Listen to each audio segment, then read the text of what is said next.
السلام علیکم۔ کیا حال چال ہے آپ سب کے؟ امید ہے آپ سب جہاں بھی ہوں گے خیریت سے ہوں گے اور خوش ہوں گے۔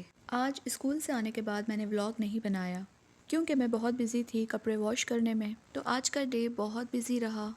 کپڑے واش کرنے کے بعد میں نے آرام کیا، پھر عصر پڑھی اور پھر چائے بنائی۔ تو آج ہمیں واک پہ بھی جانا تھا، لیکن کام کی وجہ سے بہت زیادہ تھکاوٹ ہو گئی تھی اور بات بھی لی تھی تو ٹھنڈ بھی لگ رہی تھی۔ ویسے بھی آج ہوا چل رہی تھی اور ایسے موسم میں چائے کا تو مزہ ہی الگ آتا ہے، اس لیے باہر جانے سے بہتر تھا کہ گھر میں بیٹھ کر ہی چائے انجوائے کی جائے۔ آج میں نے سوچا کہ آپ سے کسی ایک ٹاپک پہ بات کروں گی اور اپنا ایکسپیرینس شیئر کروں گی۔ تو آج سال کا دوسرا دن ہے اور پتہ بھی نہیں چلا کہ کیسے گزر گئے۔ اس طرح سے دن مہینے گزر جائیں گے اور 2023 کی طرح 24 بھی گزر جائے گا۔ جیسے 2023 کا تو پتہ ہی نہیں چلا، اتنی تیزی سے گزرا ہے کہ سوچنے سمجھنے کا موقع ہی نہیں ملا کہ آخر ہوا کیا۔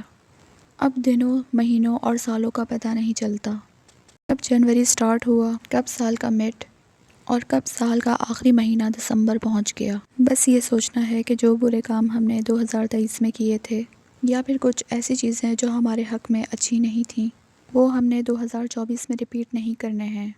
سال تو چینج ہو رہے ہیں مگر ہم نے اپنے آپ کو بھی چینج کرنا ہے، تب زیادہ ہمیں پروڈکٹیو لگے گا اور پتہ بھی چلے گا کہ سال گزرا ہے اور ہم نے کچھ نیو کیا ہے۔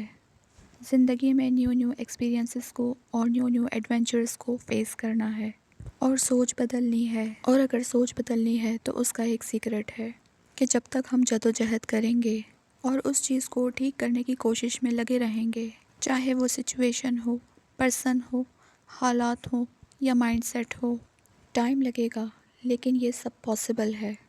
کچھ نیا کرنے کے لیے نئے سرے سے شروع کرنا پڑے گا، مائنڈ سیٹ کو چینج کرنا پڑے گا، نئی سوچ میں داخل ہونا ہوگا، پرانی انرجی کو ہٹانا ہوگا۔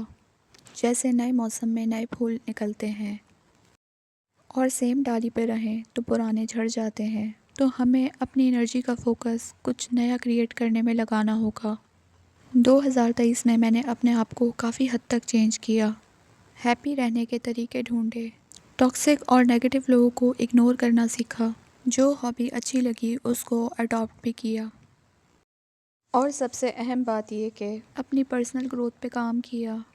جیسے اسپریچولی میں کنیکٹ ہوئی اللہ تعالیٰ سے، یعنی اپنے مسئلے میں نے اللہ تعالیٰ کے سامنے رکھنے شروع کر دیے کہ اللہ تعالیٰ ہی حل کرے گا، اور اس طرح سے میں بہت ریلیکس ہو جاتی کیونکہ میں نے سب کچھ اللہ تعالیٰ پہ چھوڑ دیا تھا اور مجھے پکا یقین تھا کہ وہ کوئی نہ کوئی حل ضرور نکالے گا اور مسئلوں کو سالو کرے گا۔ بہت ساری چیزیں، بہت سارے معاملات ایسے ہوتے ہیں جو ہمارے ہاتھ میں نہیں ہوتے اور ہمارے کنٹرول سے باہر ہوتے ہیں۔ میں نے اپنی لائف میں استغفار کا ورد کرنا شروع کیا۔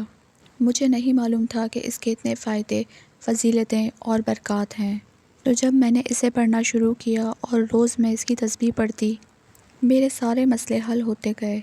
حدیث شریف ہے کہ جس نے استغفار کو اپنے اوپر لازم کر لیا تو اللہ تعالیٰ اسے ہر غم سے نجات دے گا اور اسے ایسے ذریعے سے رزق پہنچائے گا جس کا وہ تصور بھی نہیں کر سکتا۔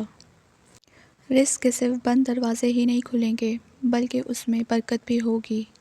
استغفار اللہ تعالیٰ کے عذاب کو ٹال دیتا ہے، اور نیز کتنے ہی ایسے فائدے ہیں جو حاصل ہوتے ہیں۔ دل میں غبار ہو یا غم ہو، اس سے نجات مل جاتی ہے۔ اس تسبیح کو جس نے اپنی زندگی میں شامل کیا وہ کبھی پریشان نہیں ہوگا، کبھی بھوکا نہیں سوئے گا، زندگی خوشگوار ہو جائے گی۔ یہ جو ہم لوگ اکثر پریشان ہو جاتے ہیں اور ٹینشن میں آ جاتے ہیں اور کچھ بلا وجہ کی ٹینشنز بھی پال لیتے ہیں، ان سب مصیبتوں سے چھٹکارا مل جائے گا۔ یعنی سب سے اہم بات یہ ہے کہ دل کو سکون مل جائے گا۔ اللہ تعالیٰ ہم سب کو دین پر چلنے کی اور اس پر قائم رہنے کی توفیق عطا فرمائے، آمین۔ میں اپنے ولاگ کو یہیں پر اینڈ کرتی ہوں، دعاؤں میں یاد رکھیے گا۔ مجھے دیجیے اجازت، اللہ حافظ۔